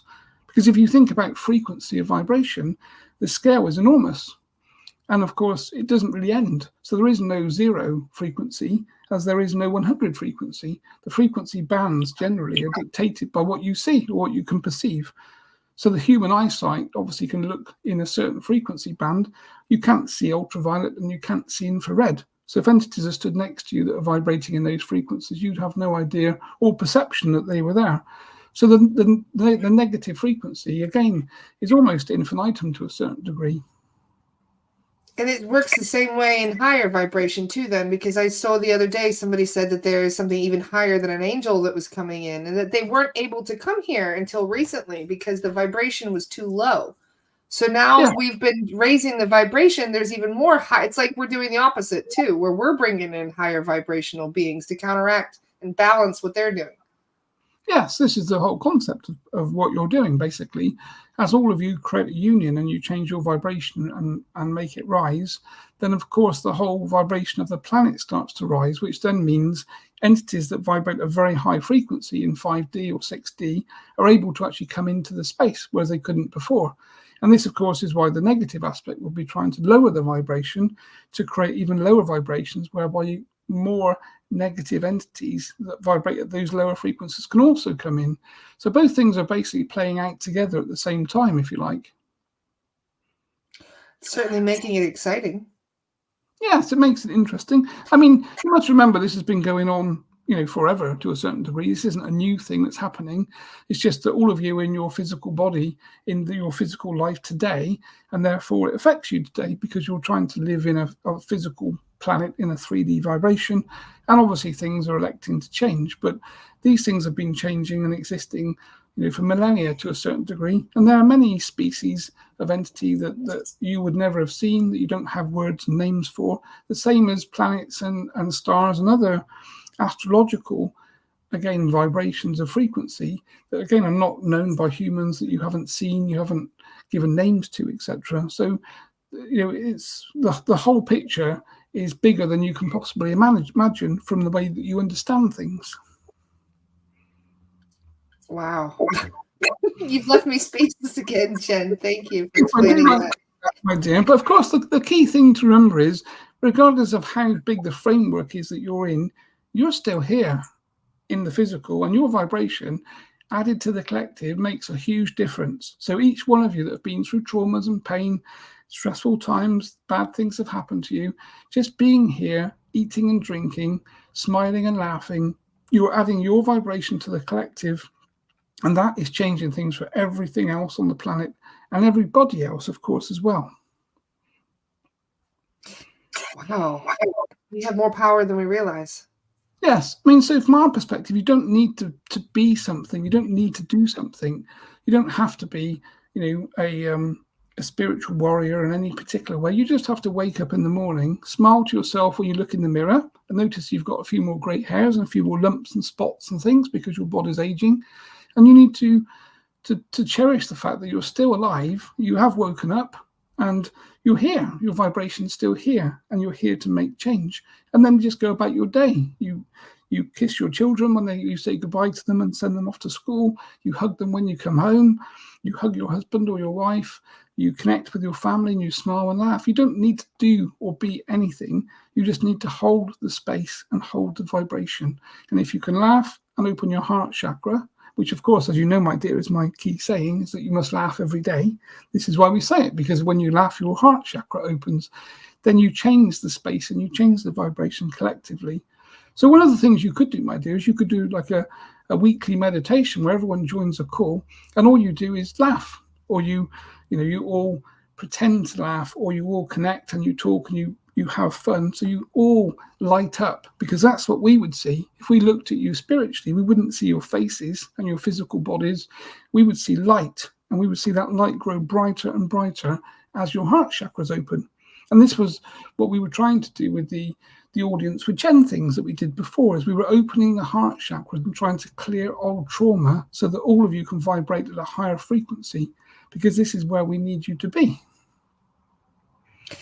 Well, would we be able to do that today? Get everybody a little bit of a chakra balancing and a little bit of an upliftment, maybe? Yes, I think we call on the team for that. Yes, so from my perspective, the team are already working to do that. So many people may have already noticed they're starting to feel lighter, they're starting to vibrate higher, and they're starting to feel better. But all of it is an emotional and mental construct change. So again, if you stop thinking about yourself and your traumas and tribulations of your life to a certain degree, and just smile to yourself and just see yourself as a bright light that just gets brighter and brighter and whiter and whiter, that's all you actually need to do, because you change your vibration and we clear old negative energy and stagnant energy in that way. And of course, my team will connect to everyone that listens to this conversation in the now, and of course in the future, if people listen to it in catch-up, and we will basically help to open that heart chakra and again clear some of these low vibrating stagnant energies that have been collected and connected into the heart centers. Thank you very much. There's quite a few people that can already feel the work being done. Yes, I myself are basically sending, if you could see myself, I'm actually sending and broadcasting my vibration and energy, which of course is quite high because I'm in spirit, to everyone. So effectively, almost like that lighthouse that's sending a light out to each recipient. So each person will feel the energy change. People may start to feel their faces burn. You may start to feel a tingling sensation. As that high frequency hits your etheric field, it will start to clear you and you will start to vibrate at that higher frequency of light. Perfect. Thank you so much, Chen. And this is something that I feel many of us, we needed today. Some of us have been feeling kind of down after some of the chaos lately. I'm also, one of the people wanted to know, have you noticed any changes with London? Because we're going to be going there in a couple of weeks, and we have noticed that there's some very strange things that have been happening around the city. And this is the seat for the cabal. This is a very important energy center. So I'm wondering if you're noticing anything that we haven't.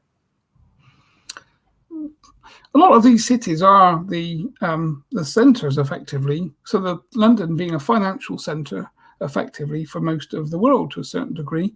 So the cabal has quite a strong hold on some of these places. So what they'll be doing is they'll be pulling the energy back in and trying to push that vibration to be lower, as we talked about earlier.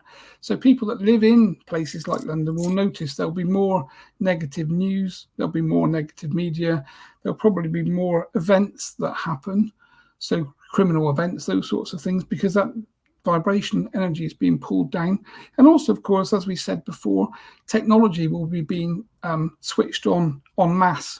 So more and more of these 5G transmitters and those sorts of things will be activated to help to bring, well, to increase the radiation, but to bring the vibration down. Wow, okay, that makes a lot of sense. Another question that popped up, people are asking if the spirit guides are also starting to evolve right now and change with these new shifting energies.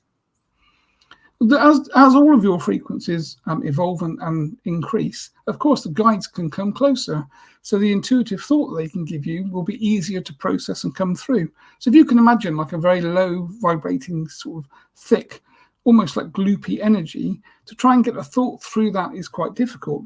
But if you can imagine the vibration increasing and that gloopy energy becoming very a water type substance, you can move energy through it. So the guides will be giving more intuitive thought to more people. So more people may start to notice intuitive thought. in a positive way, not in terms of an intrusive thought, but in a positive way. And they may start to notice, as you talked about earlier, my dear, that you start to have this tingling going on in your body, which of course is your vibration rising and being raised by your guides. So all of that is actually a good thing, and this is something we should actually be trying more for. Is that through meditation that we can increase some of these changes?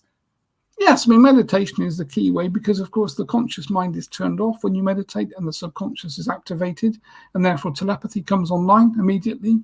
So in meditation, you can connect with your guides, you can connect with other spiritual energies, and, of course, discarnate spirits. So you can connect with your grandparents and people that may have, women that have lost their children, maybe. Things like that is making it so much easier now to get the connections in place and to have conversations with some of these other energies that have been elusive for a long time because the vibration's been so low. So, of course, if you live in a high vibrating place with more spiritual people, you're going to find it so much easier. And that's what you'll find, my dear. Obviously, when you come to London, obviously you mix with the magical team again, the vibrations will immediately be so high because you're so well connected to each other. And obviously you're here to do something you enjoy, you'll be laughing. So again, everything flows so much better when you're in that emotional and spiritual state.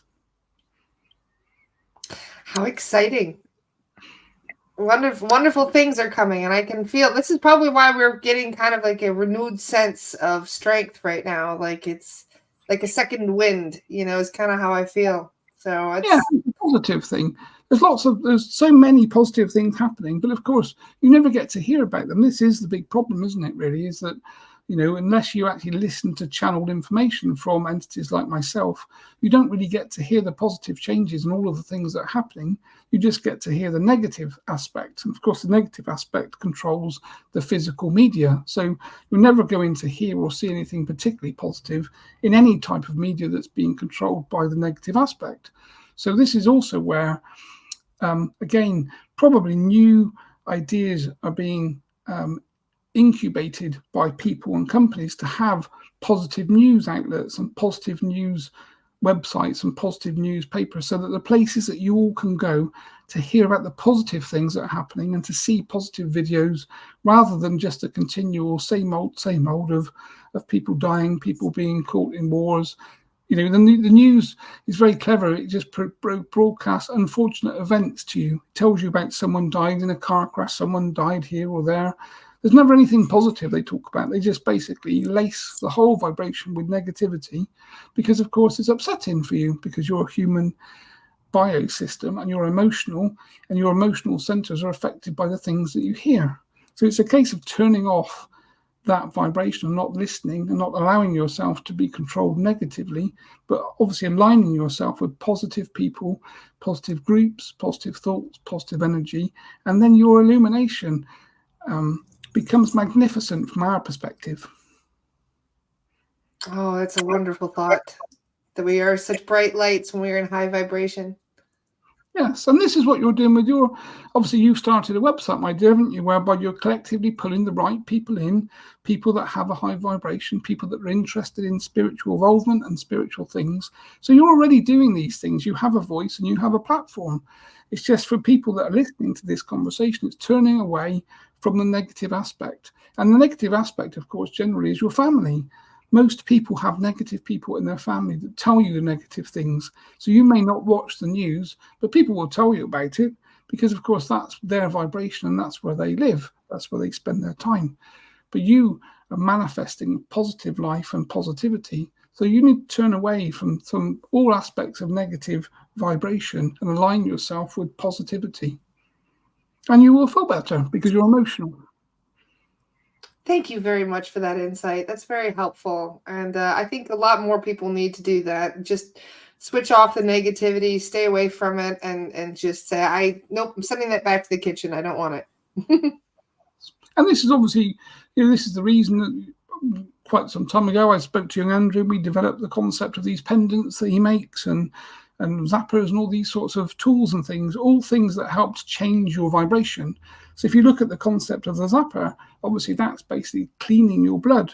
So your blood is your engine oil, effectively, and all disease will manifest and start in your blood. So unless you're radiated by radiation, which still affects your blood, but everything's happening from your blood. So clearing and cleaning your blood with vegetables, good fruits, again, products that help to clear you, carbon, those sorts of things, and technology and things like zappers that can basically kill viruses and pathology that are negative in your blood, make a huge difference to how you feel. So it should be easy for you to manifest positive mindset, because you just basically work in that space. You meditate, you eat cleaning and clear products, and stay away from. Andrew used to say to me before, have you seen all of these ingredients? We used to laugh at the ingredients on all sorts of things. And some of them have got 40, 50 ingredients on. And I said to him once, if you want to be healthy, young man, all you need to do is look for ingredients that have 4 or 5 items on the back. If it's got more than 4 or 5 things, it's not natural. It's been laced with chemicals that will be no good and negative to your pathology. So just don't eat them.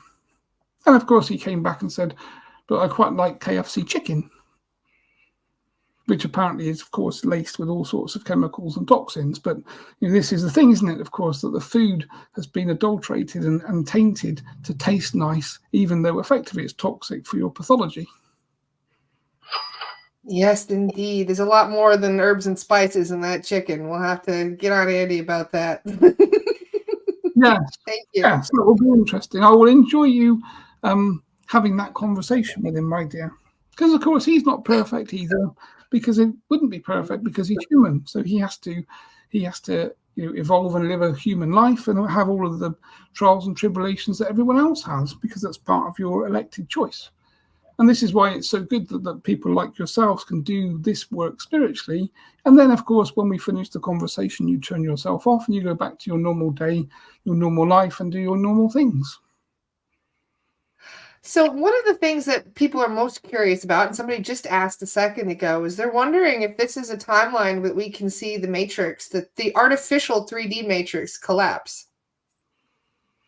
There will be a collapse. So there is a collapse happening. You're actually seeing society collapse. So society is the matrix, really, to a certain degree.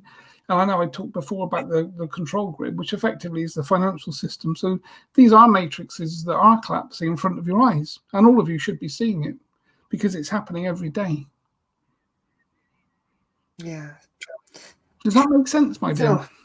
It does indeed. I think most of us are just getting slightly impatient. We want to start seeing our ET families. We want to start being able to see our soul guides and to communicate on a higher level. And it's difficult to know that we can do it and to not have it be happening yet. Yeah, so it's part of the human life is patience to a certain degree. The best things come to those that wait, which of course is an old quote, an old saying. But everyone that has mediumistic abilities that are turned on, all of you have mediumistic abilities. As you said at the start of the conversation, we're all mediums. You are all mediums. So therefore, you all do have the ability to see. And these other interdimensional entities that you speak of were here before you were ever born as a human species. So they've always been here. They're always around you. It's just that you're unable to perceive them, basically because of the programming system you've been through, which we would call the education system. So again, just learning to evolve and change using meditation means that you'll be open to have conversations with any of these entities that exist. And obviously, as that starts to change, you can then start to see them as well, because of course they're not seeable with your eyes, but they're seeable in your mind, because they live in a different frequency band that your eyes can't see, but your mind can, because again, the same as telepathy.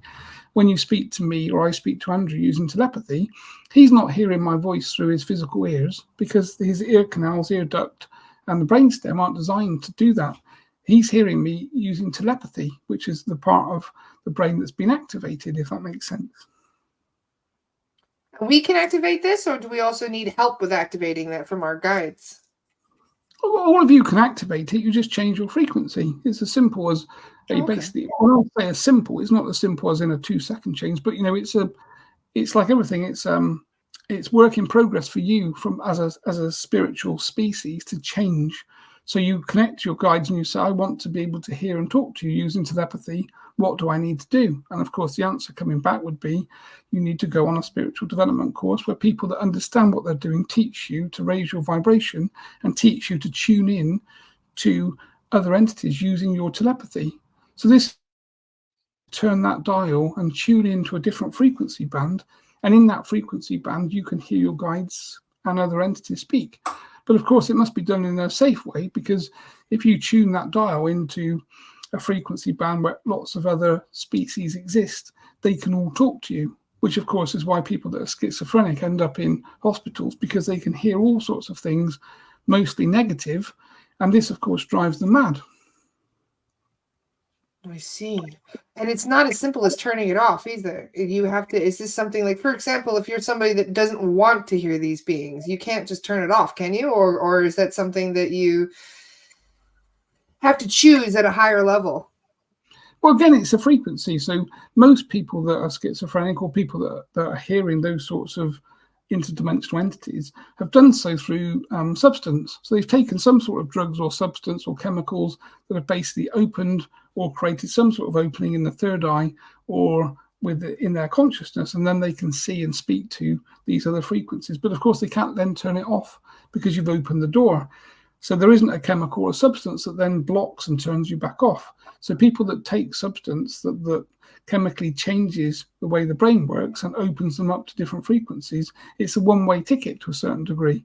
But of course, people that learn to speak to other energies, like myself and obviously with Andrew, have done it through spiritual methods, then you're in control of that, because you're electing to open your frequency to connect, and then you're also able to close that frequency behind you. So people like Andrew and Jono don't have thousands of entities talking to them 24 hours a day. Otherwise, they'd be committed to some sort of very small box with padded sides. But they're able to turn it on and turn it off at will. And this, of course, is the right method for human evolvement, really. That's what I'm striving for. That's my goal. I'm working for that. So meditation and connecting with your guides on a daily basis is the best way, you think? Yes, and I would like to be one of the first people that projects a conversational thought into your mind when you're ready for that conversation. I will say to you, it is me, Chen, and the first thing you will say is, oh shit. That sounds like me. Say, what do you need to do now, my dear? We've taught you this. You need to check I'm from the highest light 3 times before you proceed. Yes, I have to make sure. Yes, I will remember to do that. Yes, wow. You won't remember, but you will remember when it happens. This is something I'm very excited about, so thank you. And then we will be able to communicate in the same way that we are now, just that you won't need a physical person to do it, because you will be able to use telepathy to have conversations with myself and all of the other entities that exist. And it becomes a huge playground, of course, when you realize that you can talk to just about anything. And of course, you can talk to negative things, which is why Andrew found it so fascinating. So the minute he was able to use telepathy, within 5 minutes of talking to and connecting to myself and some other guides he had at the time, the first thing he did was went straight off down the negative route and found lots of very negative entities to have discussions and conversations with. I can see myself doing that too. That's why I'm cracking up. Yes, because of course it's very interesting. It's not quite so interesting when you're talking to positive energies. It's much more interesting connecting to negative things generally, which is why people, of course, get caught in that trap, because they end up having a conversation with something that has a lot of access to conscious awareness, but of course it's generally manipulative and devious. But of course you as a human don't realize that for quite some time. So you can see why we used to say that you're almost like children in an alligator pool, because of course effectively that's what you become. You become etheric food for other entities for a while, until you learn that the choices you're making aren't working constructively for you in a positive way. I'm remembering what I felt like after my conversation with the reptilian at Disclosure Fest, and I remember how I felt after that. So no, I'm going to avoid doing that, actually. So thank you for that reminder, Chen. Yeah, it wasn't a very pleasant conversation, and the way I felt afterward, it felt like I got snacked on, and I probably did. So yeah, I'll be avoiding those conversations as much as possible. Yes, of course, that's what they do. In the same way that you walk into a grocery store and you look around and you see the thing that you like the most, whether that be an apple or an orange or some sort of food, that's where you head. So they work in the same way. They look at people's energies, decide which energy and vibration they'd quite like to connect with because they're assimilating that into themselves, and that's where they head. So the same thing happens, on that level as to what happens for you when you walk into your favorite supermarket. So is that what's happening with soul fragmentation? When I do a clearing on somebody and we're asking about the soul fragmentation, the percentage of their soul that has been taken from them, is that what's happening when we're getting snacked on? That they're kind of going nom nom on our essence? Yes, exactly that. But of course, it's happened over many lifetimes. So not just this lifetime, but many other lifetimes. Parts of the spiritual soul energy has been basically taken in whatever way or given away quite often. So quite often people especially people that take substance, end up connecting and talking to other entities that they give their permission for them to basically take a bite, if you like, in the way that you explain it so well. So that's what we do as part of the spirit release therapy technique and process. The protocol is to basically engage with us as a spiritual team and ask us to go and find this person's vibration, because as you know, you all have a vibration, which effectively is a number, a big long number. So we basically go and find that number, that vibration, wherever it's been sold, traded, or just lost, and then bring that back and basically reconnect that to the spiritual essence that is you as a physical person. So that's why people just start to feel whole again, because if you've had half of your vibration taken, lost, you've given it away, or you've traded it or something, you won't feel whole in yourself. You won't feel whole spiritually. You may feel whole physically, but not spiritually. But when that energy is found and it's basically reconnected back into you, people wake up the next day feeling like a whole person, because those soul fragments have been recollected and re-assimilated back into the spiritual vibration that you as the physical person hold. I did a clearing on somebody yesterday. I should say I did a clearing, but we did a clearing yesterday on somebody that had 40% taken from them, and they were pissed.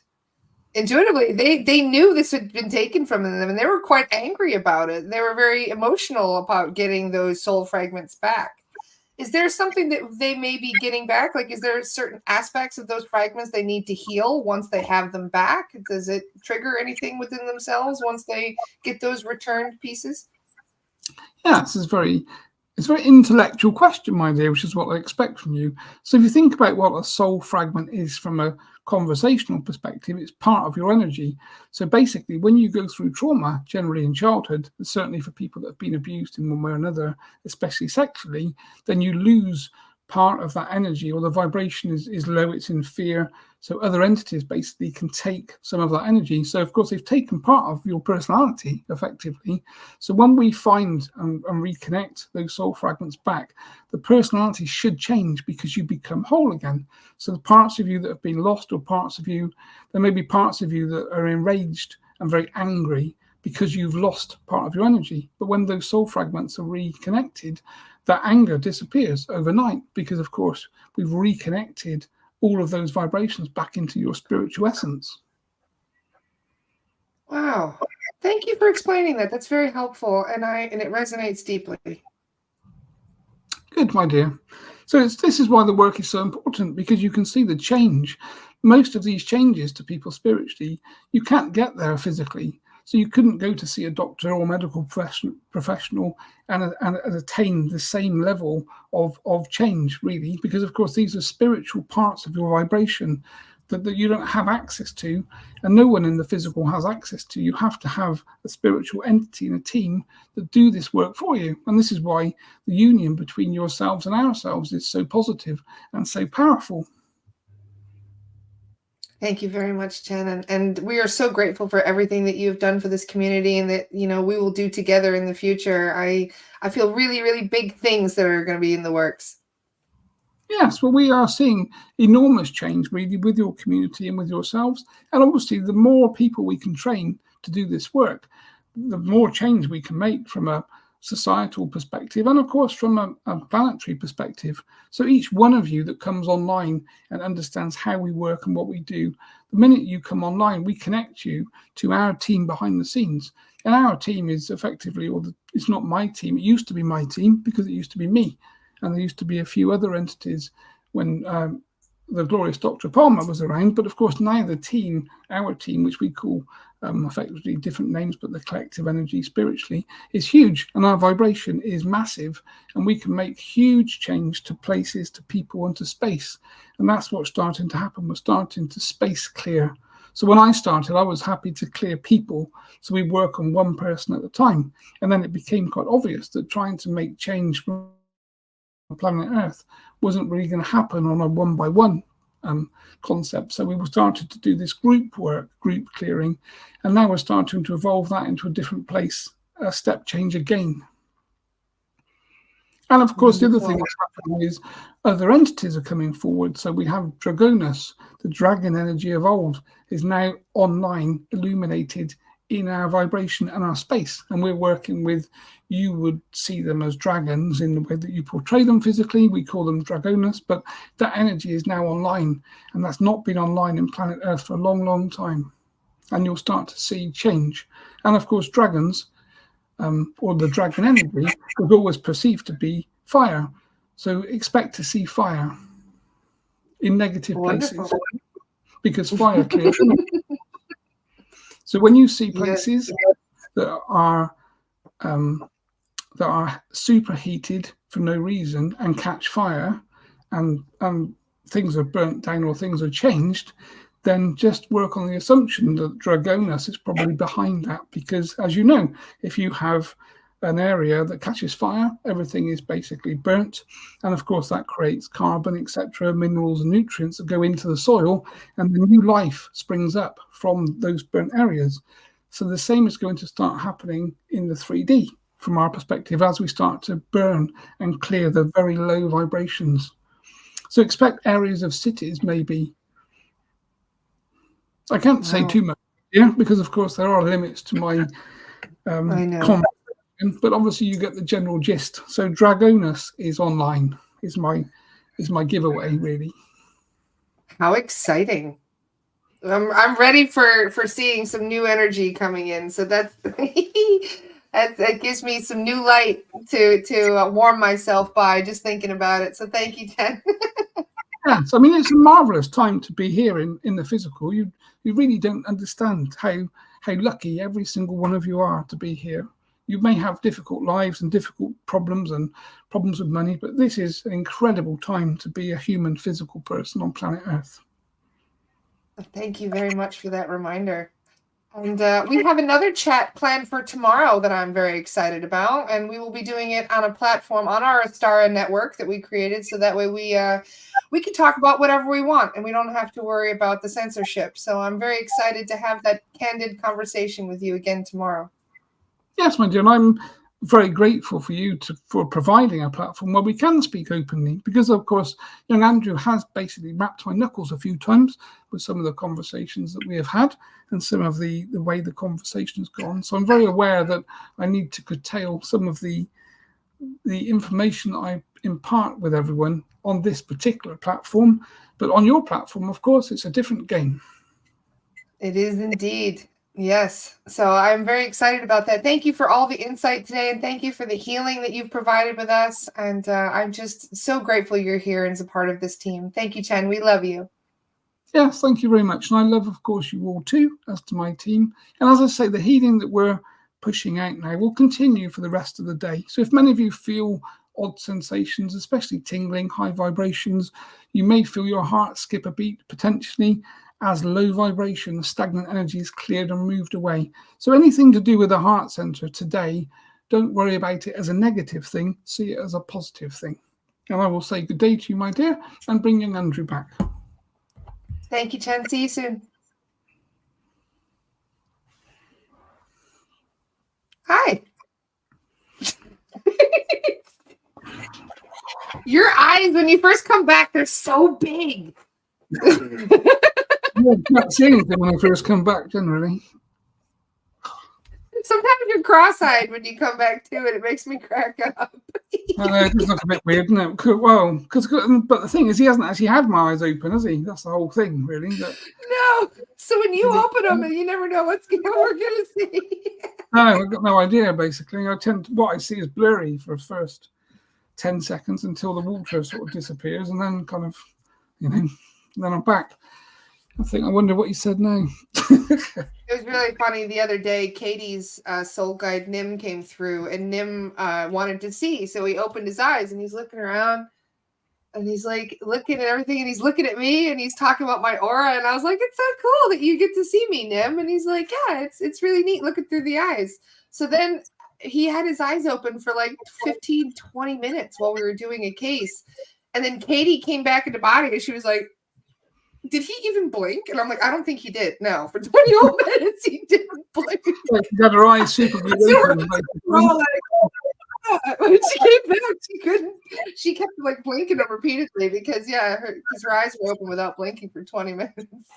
Well, I guess that's the weird thing. I mean, they say, don't they, that the eyes of the spirit, the windows to the soul, windows to the spirit, sort of thing. But you think when another entity takes over, like Chen takes over, everything keeps working.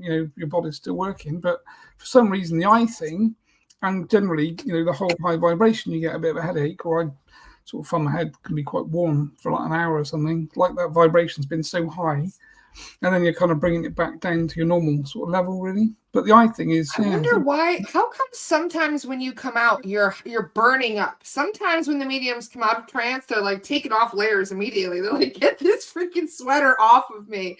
But then other times they come in, and Katie the other day when she had that really high vibe angelic being come through, she wrapped herself up in blankets and was like, "Oh my god, it's so cold."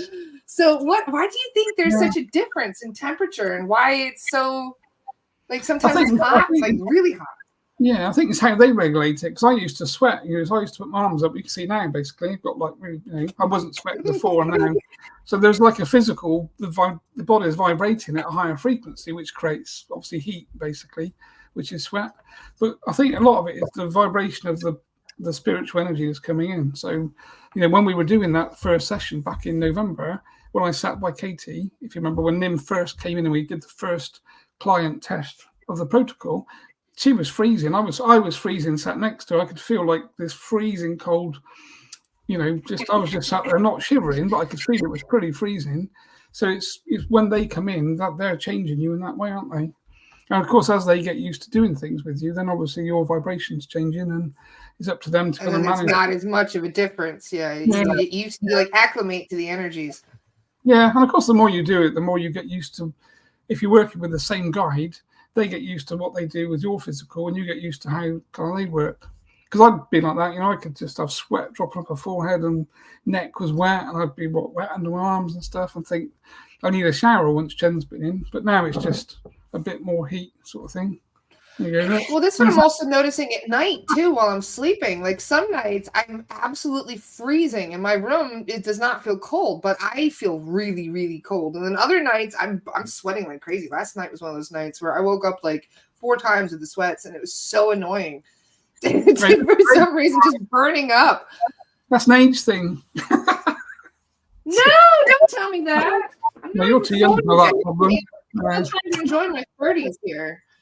Yeah, but when you get to 50. But I think, again, it's energy, isn't it? I mean, I used to find, again, if I was asleep in bed and something negative was stood next to me, I would feel that whole, like, fear-based vibration, but freezing cold. I'd never felt anything negative be hot. So it seems to be the higher vibrating entities that bring the heat in. The negative ones seem to hold that low, fear-based kind of cold thing, really. Yeah, somebody just said take ashwagandha, and I'm just laughing because I'm like, hello. I already am. Yeah, I take coffee, but coffee works for me.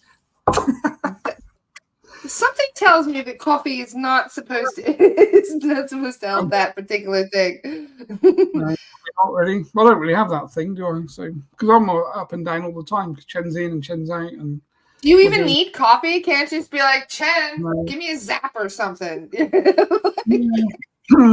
Not really. I probably don't. I just like coffee. When I get a headache if I don't get it, 'cause I'm sort of addicted to it, I suppose. So if I don't have coffee, by like sort of 12 o'clock, if I haven't had a coffee in that morning, I get all like a weird headache thing. Well, addiction, isn't it? Jane says you're addicted to coffee. Yeah, I am. But I can be, can't I? It's my choice. So we're all addicted to something, aren't we? Whether it be, there's worse things to be addicted to. I don't know what you're talking about, Andy. I have no vices at all. What do you mean? Other than mushrooms, yeah. No, mushrooms are your thing, isn't it? Muffins I don't need to do every day, thank you. I wait every 8 weeks for those. Yeah, right. It's coming up too because Beltane is next week. Yeah. Okay. What's Beltane? Yeah. I observe the Sabbats. Okay. Oh, John does all that stuff, doesn't he? He's into that whole thing as well. I don't really follow that. Yeah, right, okay. Yeah. You've never been to the Beltane Fire Festival? It's one of the coolest things. I was walking around Edinburgh one day and it was at nighttime. I was just like walking around and I saw this giant, there's a big hill. They call it Druids Hill, right? I believe is what it's called, right in Edinburgh. And if you go up Druids Hill on Beltane, the 1st of May, you see hundreds of people half naked with their bodies painted red, carrying torches and other fire apparatuses and just throwing fire all over the place. And they have the big green man come out, and it's like this whole big ancient ceremony that they still do to this day. It was one of the coolest things I've ever seen, hands down. That does sound quite cool, to be fair. Yeah. Beltane's been my favorite holiday ever since. Well, pagan holiday anyway. Really cool place. You guys got to check it out someday. What's the KFC conversation? And ask Andy about KFC. Oh, unit basically, isn't he? Oh yeah, you're gonna have to watch the recording. Chen threw you under the bus with your KFC. I quite like KFC, to be fair. Although, of course, it's full of toxins. He was just saying there's a lot more than 11 herbs and spices in there these days. Well, this is where we have these conversations because I say, yeah, I know, but I'm still in the physical and I still have to eat things. So I can eat stuff I like, basically, even if you don't like it. But, it's that whole... Don't beat yourself up, Andy. We're all a work in progress. Yeah. Well, when I'm working, I work spiritually. When I'm not working spiritually, then I'm doing other stuff that I want to do myself. So it's kind of... So I keep saying to him, look, we've got a deal, mate, really. I work with you when I choose to, and then when I'm not, basically. So you can spin off and go and do whatever else you want. I'm going to go enjoy myself. You go on vacation or something for an hour or two. Somebody else whilst I go and do something I want. I love it. Oh, it's going to be so much fun. So thank you again for today, Andy. This has been a wonderful conversation. It's been a lot of fun. You're going to have to rewatch it later. Chen said all kinds of interesting stuff today, as always. There's a thing where he said, well, we're supposed to be towing the line now because we kind of have got this agreement, really, that on Astara he can say different things, but obviously on Facebook he's not supposed to. He has behaved himself today, don't worry. But I did see him rubbing his hands together for tomorrow's conversation. Yeah, that'll be interesting. There's only so much to talk about, I suppose, isn't there, really? So...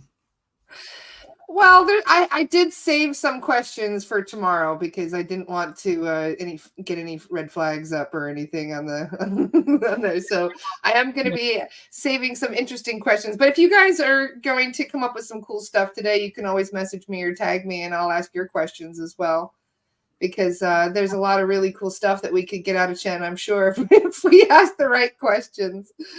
Well, and that is the thing, right, isn't it? You won't talk about stuff unless you ask about it. So, if you just ask him to talk, you won't really get too much. But if it's specific, then obviously you do get the specifics. I learned this with my grandfather. My grandfather was a 33rd degree master Mason. And the day I found out, I looked at him and I was bashing Masons. I was talking badly about Freemasons when I found out. And I said to him, I was like, why didn't you tell me? Why didn't you ever tell me you were, a part of this? And he goes, well, you never asked. Yeah, right. Yeah, which is, a fair enough answer. I think that's the thing. A lot of Freemasons are lovely people. They just don't know what they're part of, most probably. So it's like always. It's always the 1% of the problem, really, and 90% are fine generally. Which is kind of how I kind of perceive things to be now. Yep, absolutely. Well, here's Daniela. Thank you very much, Daniela, for that. So Friday at noon, we will get to have another chat with Chen. That will be at 5 p.m. in the UK, noon EST on the East Coast here. And then at 8 p.m., there's going to be a Atlantis Past Life meditation with Rachel Chamness in the paid membership. That was one of the things that I'm going to ask Chen more about tomorrow, because he brought up Atlantis today and was talking about some of the similarities between the end times with Atlantis and what is happening here today, which was really insightful from him. Oh, that's interesting. I don't think he's told me that. Yeah. It's a laugh, isn't it? I'll ask you more about that tomorrow. I've got a lot of things I'm curious about when it comes to Atlantis, because it's not what people thought it was. Maybe it started out as it was like a ET New York City, where all of these different races came together to cohabitate, but then eventually it became kind of like an island of Dr. Moreau, where they were doing all kinds of experiments on people and keeping slaves and doing all kinds of messed up genetic stuff. Yeah, well, I think transhumanism, as what Chen was talking about, transhumanism is a big thing these days. Did he actually say that? Because he can't normally pronounce the word. He always says trans. He said transhumanism today. I was impressed. I've been training him, you see, because he always says transhuman. I said, no, it's not that. It's transhumanism. You got to be really careful, Chen, these days with you word things. Yeah, that's what I said to him. There's a lot of words that we could confuse with other words, basically. So we need to be getting that right. Which is, that's the fun, isn't it, of working with another spiritual entity that doesn't understand some stuff that we kind of all take for granted, that, there is this boundary that needs to be kind of moved with and across continually. Yep, absolutely. That'll be a fun conversation tomorrow, guys. You don't want to miss it. So for those of you who don't know what a star is, I see your comment, Cindy. Hi. Star is what we've renamed Divinate.